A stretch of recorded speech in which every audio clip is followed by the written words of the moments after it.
Friends, welcome back to my channel.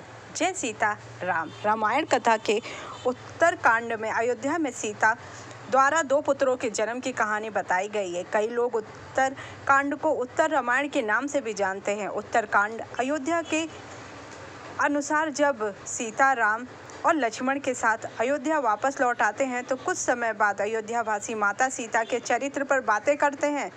जब प्रभु श्री राम तक यह समाचार पहुंचता है तो वे भेष बदलकर प्रजा के बीच जाकर उनके विचार जानते। इसके बाद दुविधा की स्थिति में प्रभु श्री राम अपने भाई लक्ष्मण से सीता को वन में छोड़ आने को कहते हैं। चलिए जानते हैं क्या थी दुविधा और क्या थी बात। क्या होता हैगा कि एक बार एक धोबी की पत्नी उत्साहबस वह भगवान श्री राम के महल में ही रह जाती है। तो धोबी सोचता हैगा, उसके चरित्र पर शंका करता है, बोलता है मैं भगवान श्री राम नहीं हूँ कि मैं पर पुरुष के घर रही हुई स्त्री को अपने घर में जगह दे दूँ। इस पे पूरे नगरवासियों में वाद विवाद चलता रहता है।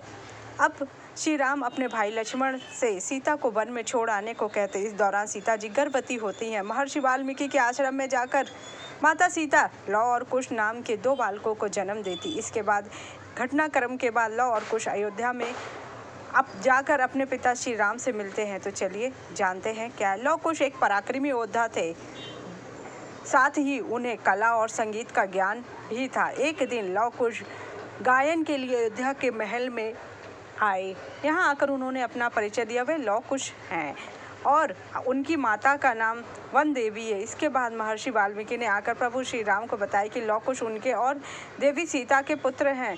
देवी सीता का नाम ही वाल्मीकि आश्रम में वन देवी रखा गया था। प्रभु श्री राम की पुत्रों का समाचार सुनकर अयोध्यावासी खुशी से झूम उठते हैं। महर्षि वाल्मीकि की बात सुनकर प्रभु श्री राम ने कहा कि यदि सीता आकर स्वयं अपने चरित्र का प्रमाण देगी तो प्रभु श्री राम सहज ही सब कुछ स्वीकार कर लेंगे। इसके बाद अयोध्या के राजमहल में देवी सीता आती हैं। सीता जी अपने चरित्र का प्रमाण देते हुए हाथ जोड़कर और प्रभु श्री राम को देखे बिना कहती हैं कि यदि मैं पवित्र हूँ और मैंने प्रभु श्री राम के अतिरिक्त किसी और पुरुष के बारे में सोचा भी ना हो तो धरती माँ मैं आप में समा जाऊं, कृपया मुझे अपने साथ ले चलो। सीता के मुख से यह बात सुनकर राजमहल की धरती तुरंत फट गई और स्वयं देवी धरा आकर सीता माता को अपने साथ ले गई। अपने सामने ऐसा विचित्र नज़ारा देखकर राजमहल में मौजूद लोग वैसे के वैसे खड़े रह गए और माता सीता धरती में समा गई।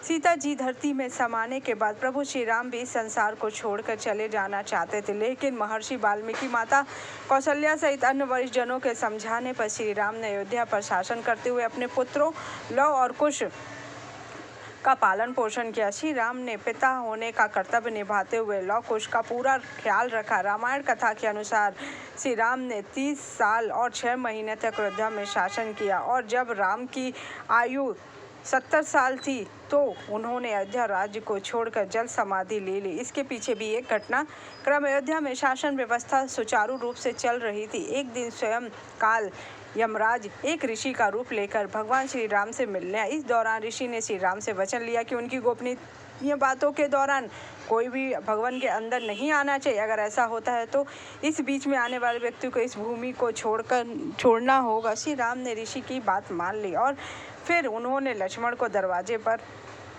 पहरा देने के लिए खड़ा कर दिया। उधर काल अपने असली रूप में आ गया और उन्होंने श्री राम से कहा अब धरती पर उनका कार्य समाप्त हो गया, इसलिए उन्हें वैकुंठ में जाना होगा। काल की बात सुनकर अभी खत्म भी नहीं हुई थी, कितने में लक्ष्मण जी बिना आज्ञा के भवन में आए और कहने लगे, भ्राता राम आपसे मिलने दुर्वासा ऋषि वे तुरंत ही आपसे मिलना चाहते। मैंने उन्हें बहुत रोका लेकिन उन्होंने अयोध्या नगरी को शाप देने की बात की, इसलिए प्रजा की रक्षा के लिए मुझे आपकी आज्ञा की अवहेलना करनी पड़ी।